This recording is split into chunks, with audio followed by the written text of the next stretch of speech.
Hello everybody, and a big warm welcome to Anxiety Uncovered, the podcast that inspires young people to manage anxiety and for the adults who want to empower them to succeed.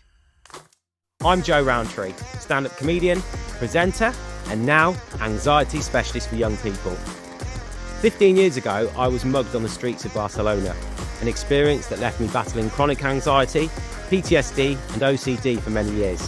I eventually reached out, and thanks to the incredible support from family, friends, and the amazing team at the Maudsley Hospital Centre for Anxiety, extensive therapy, and my background in psychology, I found a way through it. Now, I'm here to help you do the same. So come and join the conversation, have a listen, a laugh, and learn everything you need to know to transform your anxiety into your biggest strength. I'll see you inside. Hello everyone, and welcome back to the show. It's episode 5, part 2, and we're still exploring the big question through the lens of evolution. Why do we experience anxiety? So we're going to dive straight in at number 6. It's quite a big one. It's the pressure to fit in, the need for social connection. Think about it, right? Back in tribal times, being kicked out of the group meant real danger. No fire, no food, no furry blanket. If you were kicked out of the cave and into the cold, you could die. That's why across psychology and evolutionary science, the fear of social rejection is one of the biggest human fears. Why? Because we are hardwired to connect, and we react with panic when we feel left out, especially in your teenage years, when you're still figuring out who you are and whose tribe you want to belong to. I remember being a teenager. It was a brilliant time. Got some cracking memories, but it was still quite a tricky, quite a turbulent time as well, especially at school. Those times of feeling left out, not picked. Remember once I was properly ousted from a friendship group. Oh, it was horrible. It took me weeks, months to get back in and earn the trust of the group again. I don't know why I was kicked out, but probably in a plonker. But I just remember that feeling of being left out and being talked about, whispered about behind your back. It was horrible. The kids are cruel to each other, aren't they? I see it all the time in secondary schools. Hurtful comments, masked, there's a bit of banter. There was even a roasting culture going on at my kids' primary school. I had to intervene on that one. Even my own kids would be roasting me at home. They'd be like, "Oh, Dad, yeah, he just got roasted by a 10-year-old. Baked. He's got baked, Dad." Using all these cooking terms, which is ironic because they never do any. Our kitchen is like their restaurant. If you're listening, kids, me and your mum could do with a bit of help in the kitchen. Learn how to fry an egg instead of roasting us all the time. Calling us brah as well. Get that a lot. Oh, brah. I remember at school, joining in with jokes that went too far, putting people down to make myself feel better, feel safer, cooler, more accepted.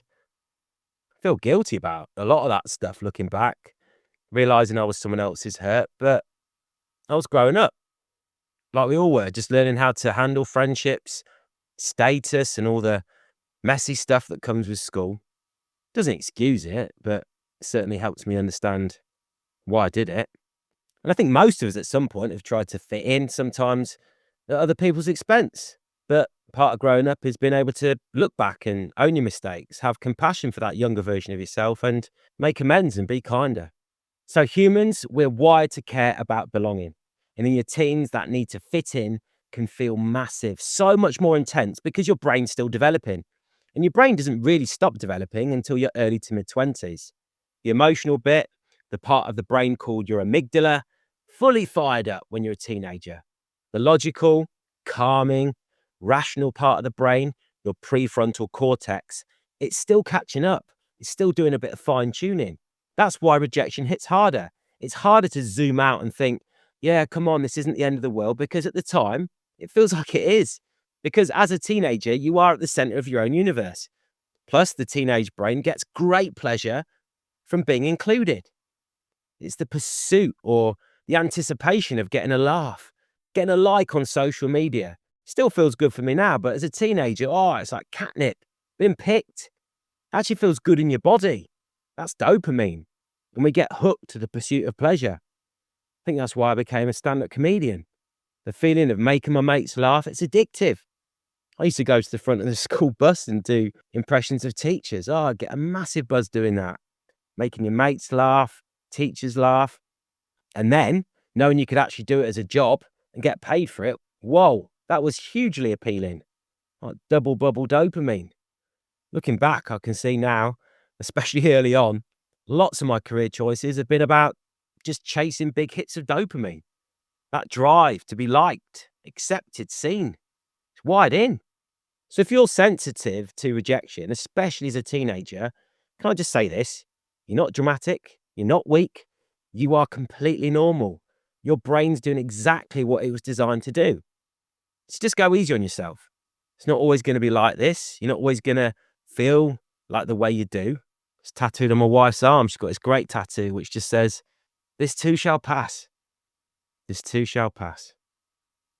If you haven't seen it, I highly recommend you watch Netflix's Adolescence. You seen this one? I'm sure you've heard people talking about it. Yeah, it's a tough watch, but it's a bit of a wake-up call. And it shows how the pressure to fit in, especially around dating and attractiveness, looks, social status, can really mess with your head, especially when you're a teenager growing up. Some lads end up in toxic online spaces like the manosphere, not because they're bad people, not because they want to be toxic, because deep down, they're scared.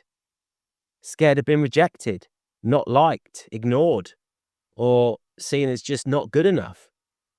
And we've all felt like that, haven't we? And when you're feeling like that, those spaces and toxic figures like Andrew Tate can feel like a bit of a lifeline. They offer certainty in an uncertain world. And we talked about this before in episode 3. Our brains hate uncertainty. They offer confidence, brotherhood, a place to belong. And on some level, it feels like you found your tribe a little bit. But underneath it all, it's not about being alpha. It's about being afraid. Because when your brain senses rejection, it treats it like danger. To your nervous system, being left out isn't just awkward. It feels like a threat to your existence, to your survival. So like that young lad who commits the horrendous crime in adolescence, you can do some mad and crazy things just to fit in, just to feel liked and be accepted into a social group, even if it completely destroys your life and other people's. That's how powerful the need for social belonging is. That's why we care so much about what other people think. I know I certainly do. I mean, I do a job that literally relies on approval from complete strangers, and I'm very sensitive to it. Hey, talk about rejection. What about this then? Me and my wife, we recently got kicked out of our son's football parents' WhatsApp group. Seriously. So I messaged the coach privately before I was going to post into the group, told him we'd made the tough decision to move our son to a new club for a fresh challenge to develop his game. And it was a kind message. Thanked him, said how much we'd missed everyone. Genuinely meant it. Next thing, boom, we're kicked out of the WhatsApp group. Didn't even get a chance to say goodbye to the other parents. I ended up having to message them all one by one. And seeing that harsh little message, that XYZ has removed you from the group. You can no longer send messages to the group. Whew, savage. Honestly, it felt horrible. Social rejection in action. Who knew that grassroots under-10s village football could be so cutthroat? But hey, it's tough at the top. I now know what it feels like for these top-flight professional managers who get sacked after 5 games feel like. Whew, it's tough. Me and Wayne Rooney, we got a lot in common. And listen, it doesn't even have to be something huge like that, like getting kicked out your son's parents' WhatsApp group. No. Even saying a little joke that doesn't land, that's happened to me a lot. That tumbleweed moment, getting a silence, even a weird look, even accidentally just offending someone when you didn't mean to. Your brain reacts like it's a lion charging at you, like you've been kicked out the cave, because that's the risk of social rejection right there. It's dangerous. And here's something wild, right? Your brain actually has a limit to how many social connections it can realistically handle. It's called Dunbar's number, and it's about 150 people. That's the size of a tribe your ancestors would have lived in. Right now, we're exposed to hundreds, thousands of people's opinions, millions of people's lives, comments, judgments every single day. And we're not wired for it. Even I've only got a couple of thousand followers and I find that hard to manage. So if you find yourself obsessively checking who liked your post or rereading a message 10 times, don't beat yourself up. It's not just a bad habit. It's your ancient brain trying to make sure you stay safely connected to your tribe. That's it. We've all done it, haven't we? You post a picture, maybe post a selfie, you check it, and then you delete it because maybe it didn't get enough likes or it just didn't feel right. You just felt, I don't know, just a bit exposed. But here's the scary part, right? That moment when you're feeling vulnerable, that's when social media platforms are watching you the closest. So there's a great book that I recommend called Careless People, and it's from a former Facebook exec who's now like a whistleblower. Her name's Sarah Wynne Williams. She explains how Meta's algorithms are trained to spot insecurity, especially in teenagers. Say you post a selfie and then delete it shortly after, the system flags that as vulnerability. What happens next? You're hit with ads for beauty products, weight loss tips. Before you know it, you're in a rabbit hole of comparison and self-loathing. It's disgusting, isn't it? Watching content for like eating disorders. It's like the platform saying, oh, what? You feel rubbish now, dear? Oh, well, here's something for you. Here's something to make you feel even worse. Kicking you when you're down. Whoa. And it's not just about selling products. It's about keeping you scrolling, even if it completely wrecks your mental health. So the next time that cycle kicks in, just remember, it's not you. If you're scrolling social media and you're feeling rubbish about yourself, just remember it's just a system designed to exploit your insecurities. I'm not saying come off Facebook or get rid of it because it's great for many reasons, like, I don't know, promote a podcast, but just be aware that it's a system designed to exploit your insecurities. And I feel myself being exploited all the time. In that moment, you just feel, I feel horrible now being on social media.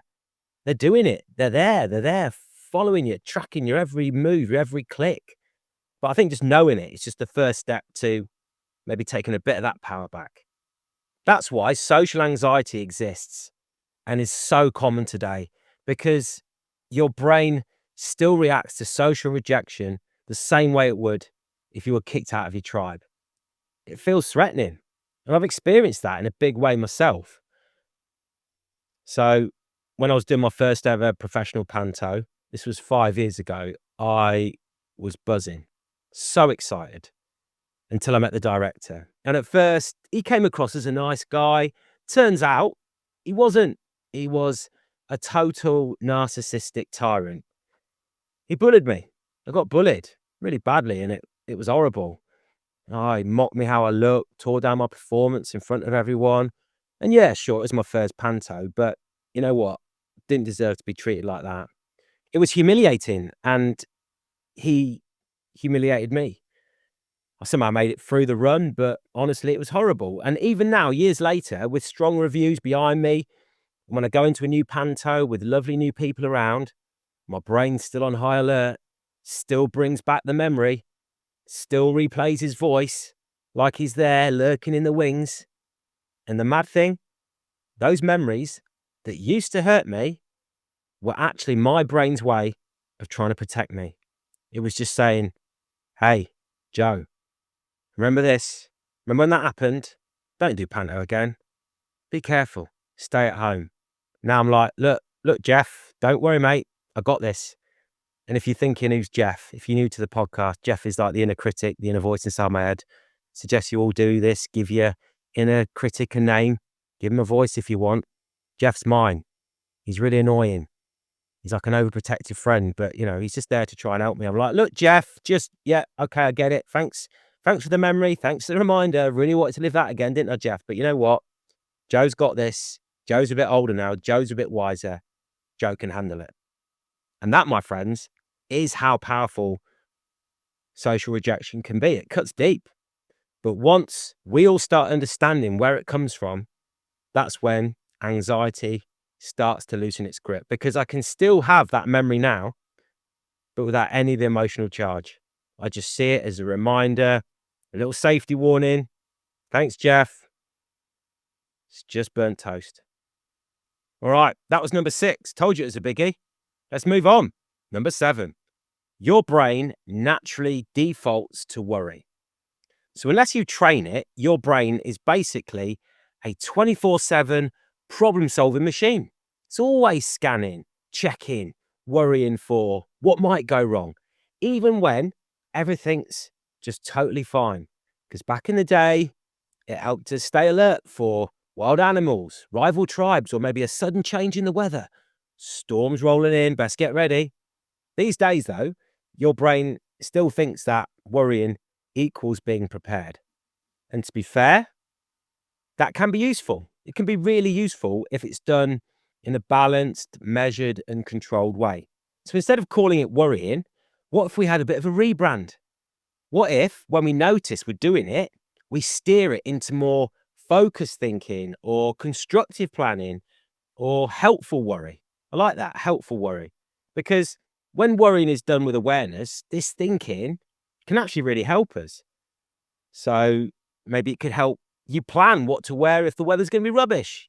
Pack the umbrella, wellies, grab the waterproof. Helpful worry.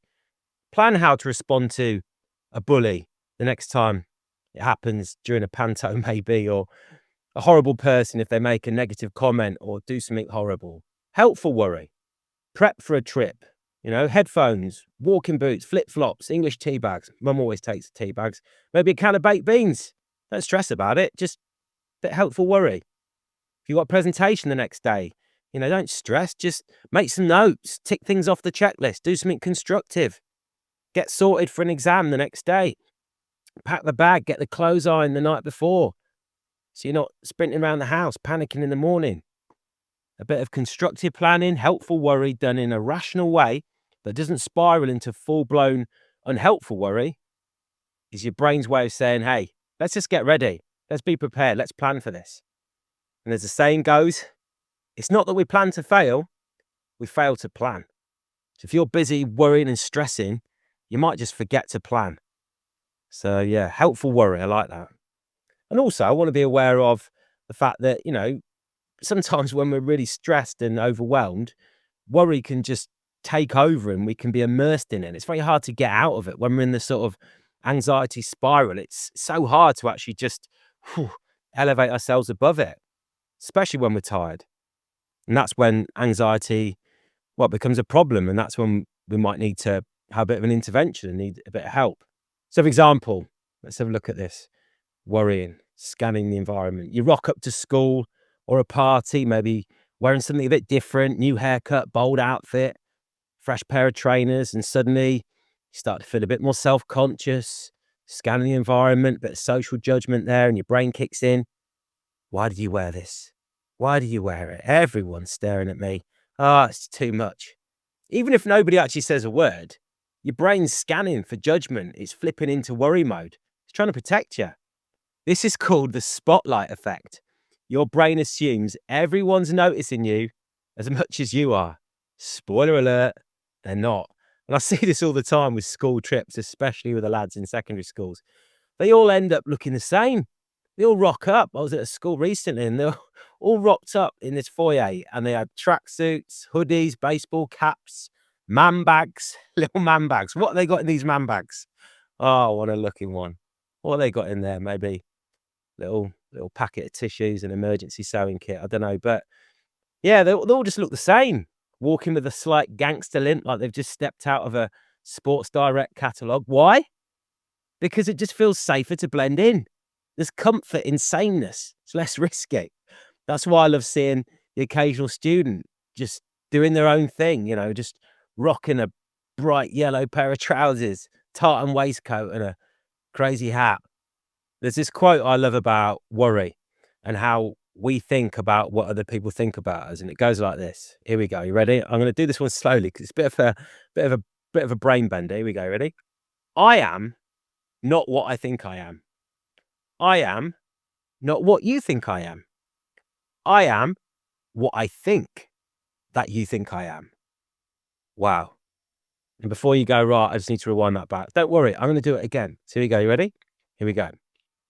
I am not what I think I am. I am not what you think I am. I am what I think that you think I am. Told you. So let's break it down. Basically, it's saying you don't see yourself as you really are. You don't even see yourself how other people see you. You see yourself and define yourself based on what we imagine others are thinking about us.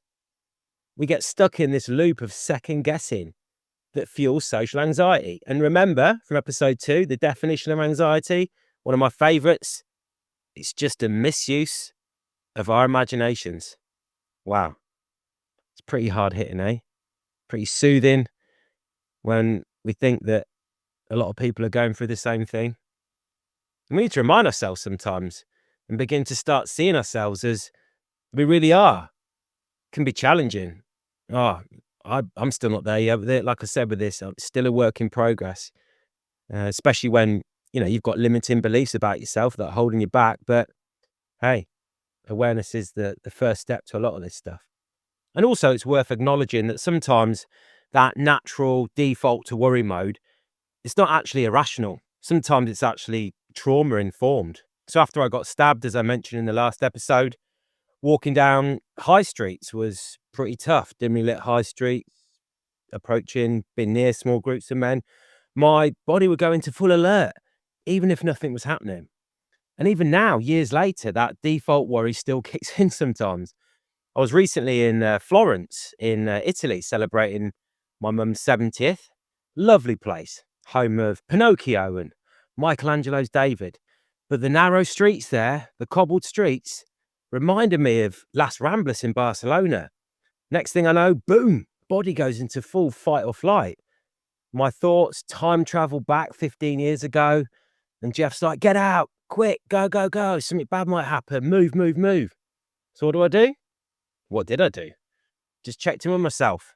There he is. There's Geoff. Hello. Hello, Geoff. Hello, anxiety. I see you there. Doing a bit of problem solving. But you don't need to. I appreciate you trying to protect me, but we're not in Barcelona. We're in Florence. Joe's good. Joe's safe. Deep breath. Relax. But I appreciate the heads up, Geoff. And I think it's not about stopping the worrying. We can't stop the thinking. It's just about not letting it take the wheel. And remembering that you're the one driving the car. You get to decide whether those thoughts spiral or whether they get redirected into something more useful, focused thinking, constructive planning, or helpful worry. So there we are. That was number 7. Number 8, the fear of failure. Mistakes feel like life or death situations. So let's talk about failure and why it feels so intense. Back in ancient times, failure wasn't just a little bit embarrassing, it was dangerous. Think about it, right? If you tripped chasing prey, dropped your only spear, or misread a rival tribe's vibe, it could mean no food, injury, or worse, you guessed it, death. Because success literally meant survival. So now, even if failure just means messing up in a test or missing a goal in football, netball, hockey, stumbling in a work presentation, not getting a job or place at college, your brain still reacts like it's a life or death situation.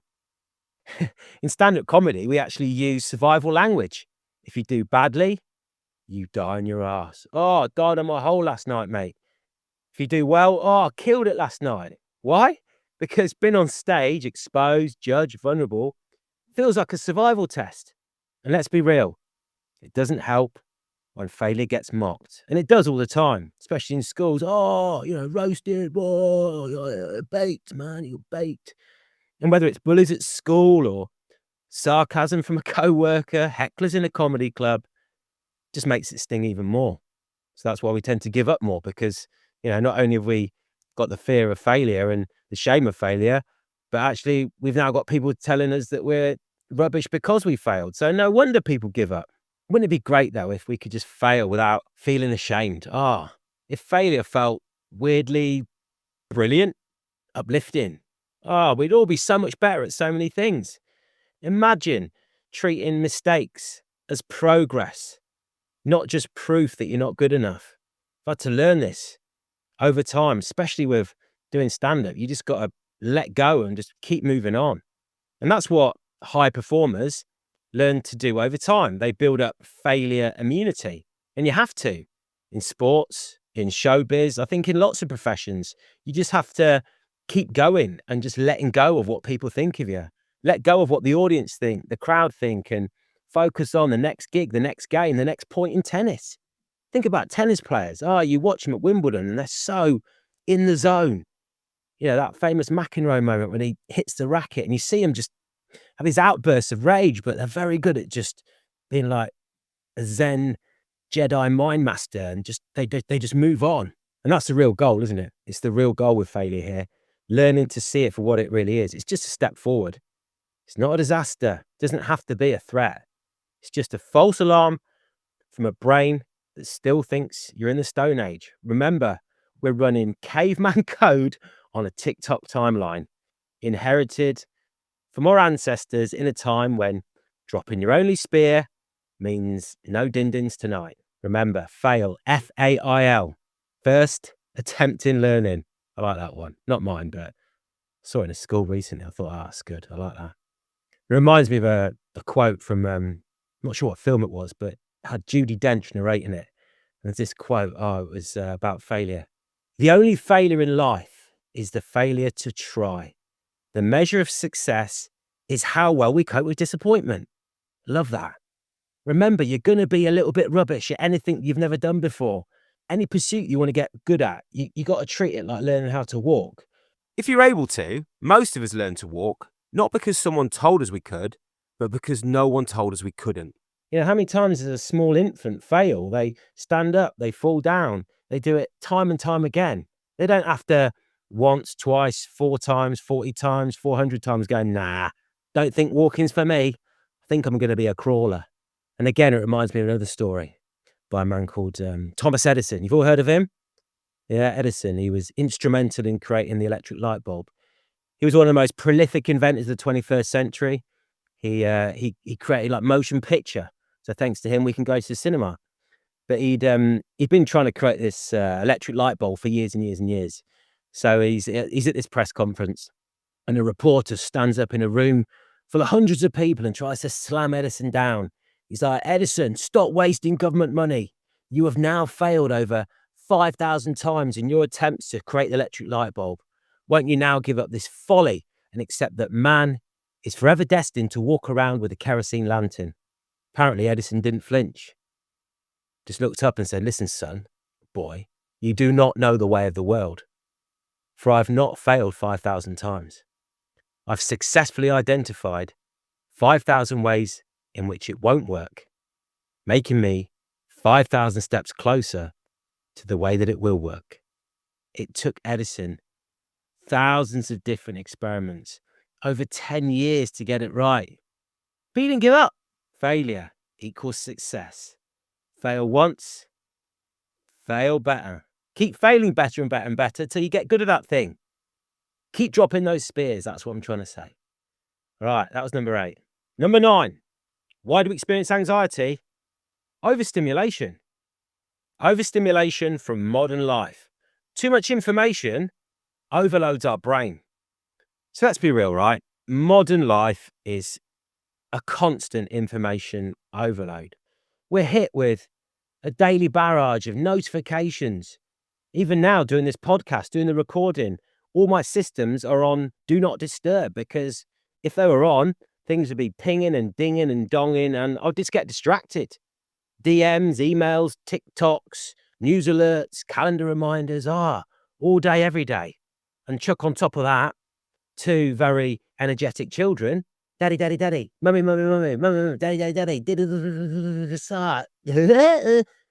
Papa woodpecker going at you. And our poor little brains trying to juggle all these tabs, hundreds of tabs just open all at once. Now let's compare that to our dear ancestors. What do they have? Yeah, they had saber-toothed tigers trying to kill them. Yeah, they had like neighboring tribes trying to steal all their booty and all their resources, but they lived quite simply back then. They had day and night, the sun and the stars, maybe a few stories around a campfire with a big juicy pig on a spit roast. No emails, no group chats, no 50 billion followers on TikTok, No 47 open tabs on Chrome. No mobile phones glued to their hands every second of every day. And we take it everywhere, don't we? Including to bed. Really trying to work on this one at the moment. Studies have shown that just having your phone on your bedside table can mess with your sleep, and it actually raises anxiety levels, even if you're not using it. Just knowing it's there can keep your brain on standby, ready to jump, high alert. So if you're feeling a bit frazzled, unfocused, or like your mind's constantly buzzing, you're not imagining it. Your brain's running on overdrive in a world it simply wasn't built for. And that, my friend, is anxiety fuel. So here's a challenge for you, and we'll do it together. I'm working on this at the moment. If you struggle with sleep, nodding off, insomnia, chances are your brain is in overdrive. Try this. No screen time an hour before bed. It's hard. I know it is. Charge your phone outside your room. Invest in a cheap alarm clock. We've got one from IKEA. We're doing this. It's making a difference. It does honestly make a difference. So please, please try it. All right? We'll do it together. Let me know how you get on. All right, that was it. That was number 9. All right, so here we are. We're nearly there. We're nearly at the top of the mountain. One final push before we stick the flag in and take a selfie. In at number 10, why do we experience anxiety? Lack of control. Are you a bit of a control freak? Do you get a little bit anxious when things are out of your control? Like, you need to know the plan. You need to know the plan, the backup plan, and the backup plan. Is your brain always like, who's coming? Where are we meeting? What time? What should I wear? What if I'm too early? What if I'm too late? Ah! I think there's a bit of a control freak inside all of us. That's because human beings love control. We crave it because it makes life feel predictable and safe. But when we face uncertain situations that we can't control, and life throws us a curveball like it does most days, most weeks, and we get that little sucker punch, what happens? Boom. Anxiety kicks in. Back in the day, control meant survival. If our ancestors didn't know where their next meal was coming from, or when a predator might show up, or maybe an unknown tribe coming over the hill towards the village, you don't know if they're going to say hi or bye-bye. And their brains naturally went into high alert. So lack of control equals uncertainty, and uncertainty meant danger. So anxiety kicks in as a way to keep them safe, to get them ready. Now, the very same ancient system still kicks in, but with very modern triggers. Things like health scares and health issues, maybe within yourself, a family member, a friend, job instability, exam schedules and results. Oh, it used to drive me crazy, not knowing when maybe my maths was or my English was, and then you find out that they're quite close together and you stress out because there's not enough time and can't control it. Our brains hate feeling powerless, especially when there's nothing we can do about it. Even small stuff like last-minute cancel plans or a friend's sudden mood change. Ever had that where you're around your mates or in a social group and just the vibe changes? You're like, oh, what's happened? Why have they gone weird? Is there something I said? What's gone on? And it's unsettling, isn't it? Because you can't control it. Or what about this one then? The group WhatsApp chat pause. Ooh, ever done that? Ever done that thing where you drop what you think is a humorous comment or a little joke in the WhatsApp group with 50 other people, and for a full 3 minutes, nothing, stone cold, graveyard silence, no one reacts. And you're like, oh no, did I accidentally offend someone? It must be my signal, that's why they're not replying. And you look at your signal, you got full bars, nothing wrong with the Wi-Fi, and you're like, oh, I bet they're probably mocking me in some sort of secret side chat. They probably splintered off into their own WhatsApp group, tearing your raw carcass to shreds. And then you're like, oh, no, I've just received a message. What does it say? You can no longer send messages to the group. Brilliant. I've just been kicked out of the WhatsApp group. Again. Nice. Your brain hates not knowing, and it really hates not being able to fix it. So your brain naturally tries to fill in the blanks with stories in the form of worries, warnings, worst case scenarios.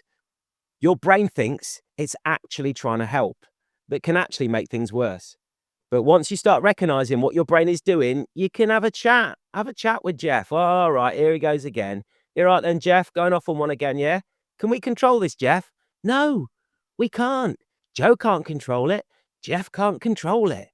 One of the best ways to let go of worry is learning to be okay with uncertainty. Like, genuinely okay with it. Letting uncertainty just sit there without trying to control every possible outcome. It is tricky and something that I work on every day. Like I've said before, we're all a work in progress. It doesn't stop until the day you die. Think of Sir Captain Tom. He was an absolute machine, still trying, still working into his hundreds, doing the Zimmer frame, there's laps in the garden. Guy's a legend. It's tricky, but just see it as a bit of a new challenge for yourself. Trying to sit with that uncertainty, because here's the truth.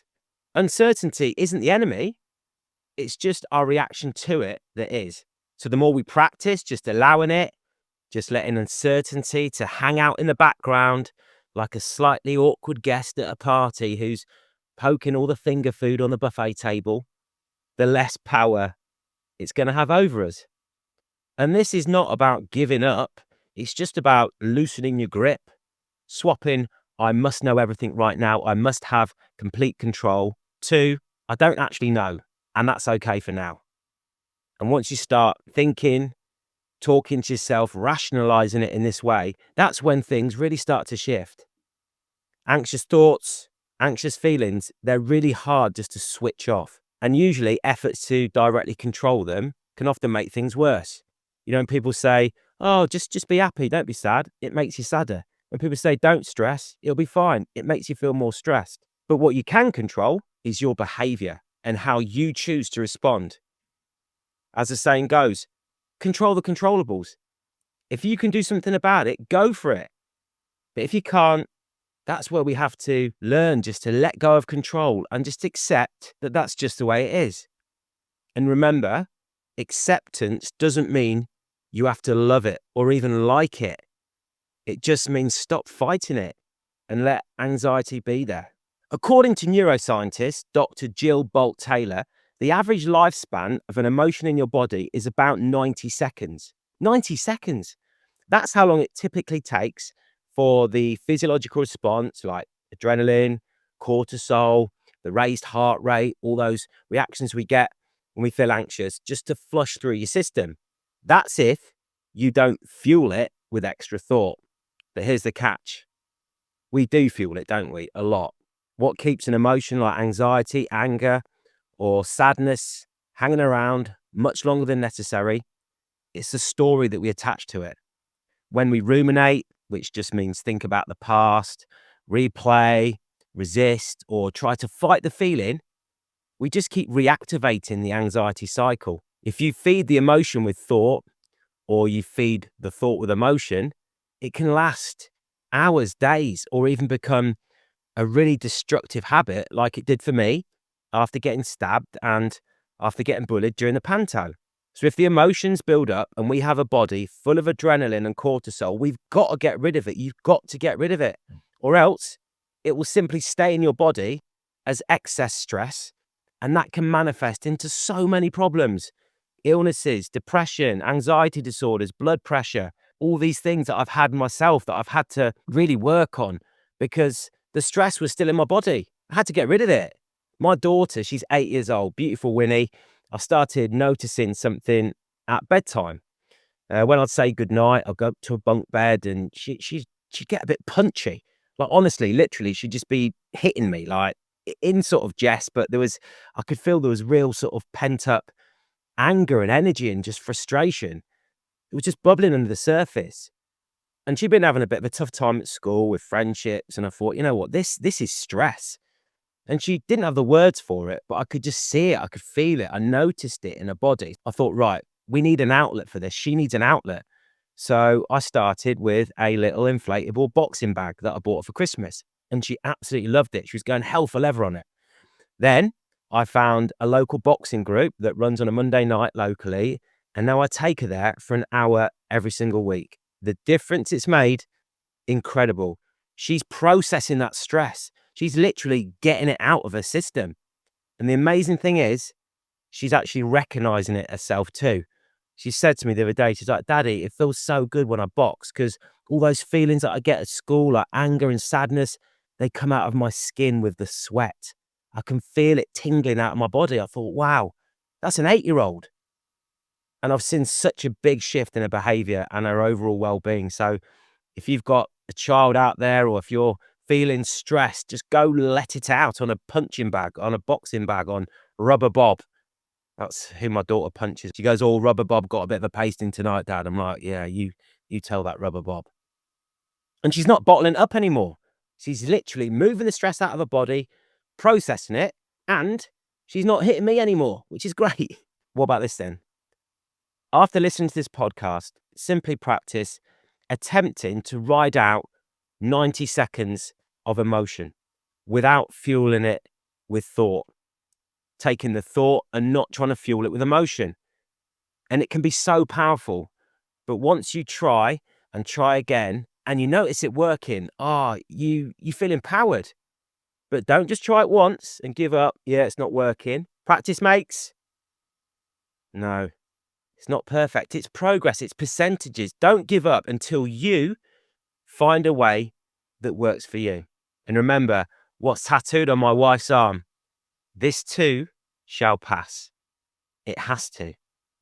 Tolerate the discomfort without trying to wrestle it into submission, knowing that there's no point worrying because there's nothing you can do about it anyway.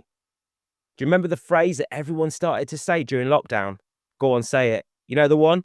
What was it? What's that phrase that was coined that just started and everyone still uses it now? Go on, say it out loud if you know it. It is.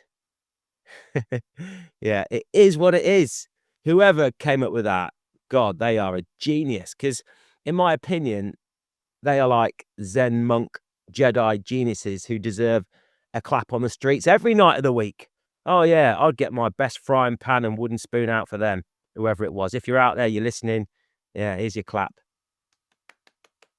Like someone would say, wouldn't they? They'd be like, oh yeah, can't leave the house, all the pubs are shut, and I've started talking to my house plants. And the other person would be like, yeah. It is what it is. Yeah.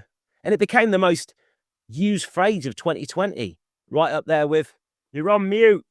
You got it on mute, mate. It's on mute. Don't worry, I'll write it in the chat.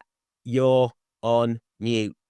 But actually, there's something really wise about it is what it is. Because when everything was out of our control, when the whole country was locked down, plans cancelled, nothing certain, and you've just let your wife cut your hair with kitchen scissors and made you look like a scarecrow, sometimes all you could do was accept it. Let it go. Stop fighting what you can't change. And there's real freedom in that. And like I've said, it's not about giving up. It's just about letting go. It is what it is. That's acceptance. And sometimes that's the sanest thing that you can do. And remember, worrying about something that you can't control is like paying a debt to someone that you don't owe. Over the last few episodes, we've done it. We've unpacked the top 10 survival-based reasons why anxiety shows up in modern life. And honestly, it all starts to make a lot more sense when you realize this. Your brain still thinks you're out hunting in the wild, but it's just running caveman code on a TikTok timeline. So no wonder it glitches sometimes. A life worth living will always come with some anxiety. The goal is not to get rid of it.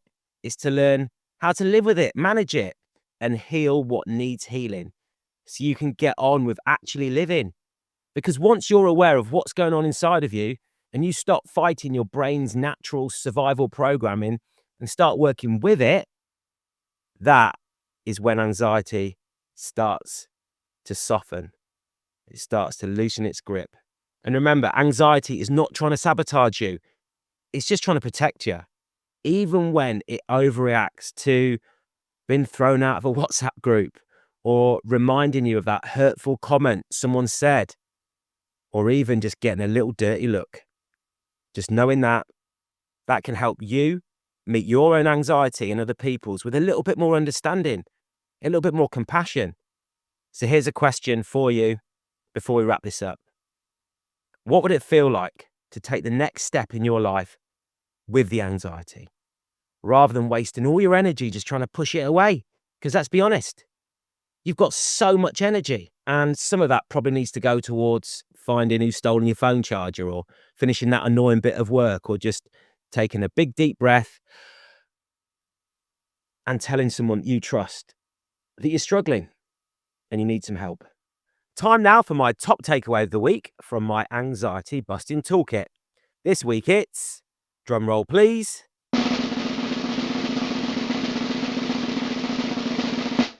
awareness, aka thought watching. Just a quick note on this one. If you've been through really difficult stuff like trauma, intense panic, or intrusive thoughts that scare you, this technique might feel a bit too much right now, and that's totally okay. You're not doing anything wrong. If it feels uncomfortable or overwhelming, please take a break. And if you can, speak to a trusted adult or therapist. There are other tools that might work better for you right now. Your safety always comes first. As always, I've created a free PDF resource that you can download in the show notes to go through the technique in your own time, at your own pace. So here goes. Thought watching is a simple but powerful tool for when you feel anxious. When you're anxious, your brain throws out loads of thoughts. Some are helpful, most aren't. And when you're caught up in them, it can feel like you are your thoughts. There's a great quote by American author Sheryl Sandberg that goes, "We cannot change what we are not aware of. And once we are aware, we cannot help but change." Here's what a lot of people, especially when they're anxious, don't realize. You are not your thoughts.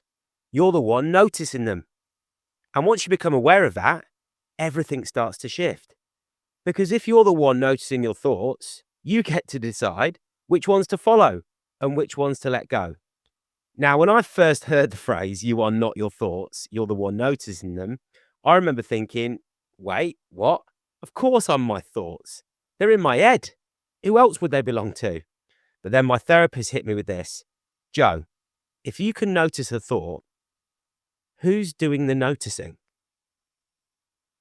That, like just then, stopped me in my tracks, because it means there's a you behind the thoughts, an observer.